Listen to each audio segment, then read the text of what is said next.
Thank you for watching How to Shoot Football APN style. Before we get started, let's go over some parameters. We don't edit this footage, so you are the editor, the camera person, and you do this with in-camera editing. That means no jump cuts. The last frame of your clip is a close-up, and the next shot should be a medium or wide.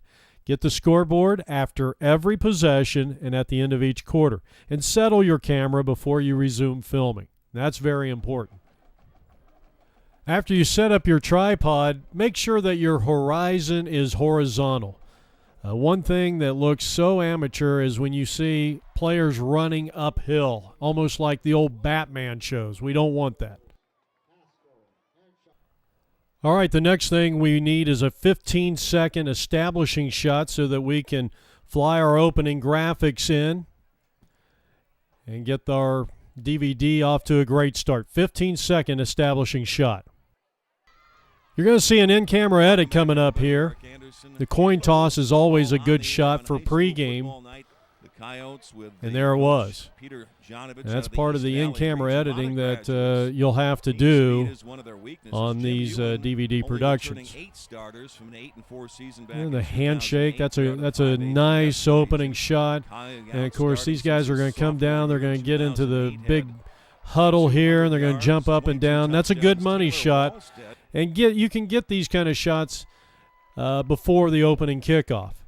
And the one shot I really, really want you to try to get is the teams running onto the field, our team especially. If you can get both of them, a lot of times one will come in right after the other, but as long as you get the team that we're filming for, and this is the kind of shot we're looking for. All right, now we're getting into game action. The first thing you want to do on the kickoffs is get a close-up of the kicker and a close-up of the return man. That was the first clip you saw. And then you're going to shoot all your kicks, all the punts on what I call, this is more of a kind of a medium-wide shot. Now we're going to come out to a wider shot so that we can get all the special teams. Now as the kicker puts this ball in the air, you're going to notice I'm going to come out. I'm going to zoom out just a little bit. And now I'm going to zoom in. I want to center my subject, kind of keep him off center just a little bit. You want a little room there for him to run. Close in on the guys who made the tackle. And then hold it there for about 5 seconds, 7 seconds, depending on how great a play. The beginning of the game, we want a close-up of the offense and the defense of the team that we're filming. There's a good shot of the offense on the other side, just to give you an example. All right, now we're going to get to the meat and potatoes of filming football. Most of the action is going to be at what we call the line of scrimmage. You start every play with a medium to wide shot. Now, in this case, you saw a quick close-up of the offense, which I asked for at the beginning of the game. This is a medium to wide shot. And then I want you to do a slow ease in. I want the running back, which is the gentleman behind the quarterback who will take the snap. And then the linebackers are behind the front wall of the defense. That's a good framing there. Now this is a run play. And I want you to just stay put. Don't zoom in too soon until the end of the play. And then I want you to zoom in on the player that made the best play. In this case, it was number 44 on the green team. And I zoom all the way in, and I hold it there for about 5 or 7 seconds. Come back, preferably a little sooner than what we did here. I'm slow motioning this so that you can see the camera movement. Start with a medium wide, close into a medium shot. Don't get too close, but don't be too far. And again, stay back until the end of the play. Keep the runner centered. And then hold the shot. Again, hold it for about 5 to 7 seconds because we're doing play-by-play. We need enough time to talk about the play and reset for the next play. Pause your camera, get the scoreboard anytime there is a change of possession and at the end of every quarter. Now, here's our first passing play.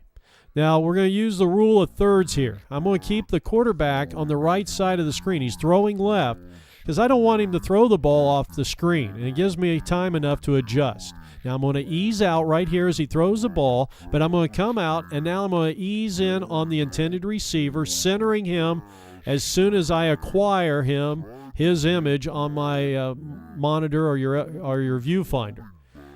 And now I kind of zoomed all the way in, got a nice close-up shot. All right, and this is what it's going to look and sound like on the final product. Reggie McGill, whose dad played at St. Mary's and won a state championship back in 1985. Yannick Metz, 4 field goals, 31 extra points a year ago. A 5'10", 166-pound senior. So we're set to go. The high school schedule: St. Mary's, Hamilton the defending 5A Division I champions, and this game is underway. A booming kick to the 5-yard line, and there's McGill slicing his way up to the 25 and wrapped up right around the 28-yard line. And one of the top players, I think, on defense, you saw Devin Carrington, and then Michael Donnelly was also in on the play. As we look at the defense, led by Robert Milas, Christian Roberts in the secondary, Devin Carrington and Cedric Parker. Tyler Rutt, Ben Peters, Davion Johnson are the linebackers, and up front, Tevin Hood leads the way along with Marcus Newman, Nate Finston, and Keegan Merrigan. The quarterback for the Knights is Brian Holland. We've got a penalty already. They just took way too much time. And they feature a young man who rushed for over 800 yards last year in R.J. McGill.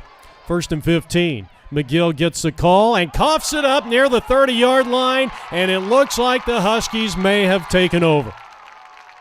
And there's the call. Let's see who came up with the ball, Eric, and it was number 9, Tyler Rutt, the outstanding linebacker. Yeah, Tyler Rutt back from last season. And hard enough playing varsity ball as a sophomore, any school you're at, but Hamilton, one of the top teams in the entire country, you really have to take your hat off to somebody that's playing as a sophomore in this unit.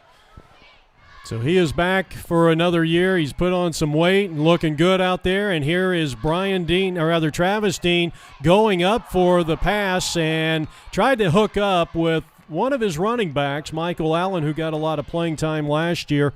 We look at the offense of the Hamilton Huskies, of course, led by Steve Bellis, 33-3 in his tenure with the Huskies. Zach Bowman, Michael Allen, the running backs. We mentioned Travis Dean, the wideouts, Clay Tanner, Steve Hansen, and the tight end is Zach Parrish. It's 2nd down and 10 for the Hamilton Huskies. Alongside Eric Anderson, I'm Jeff Lowry. Welcome to APN Sports. First possession of the season for the Huskies. Here's Bowman on misdirection handoff, and he didn't get much. He'll bring up a 3rd and long. Well, I hope this helps you understand what we're looking for and helps you to become a better sports videographer. My name is Jeff Lowry. Thanks for being with us. If you have any questions, you have my number.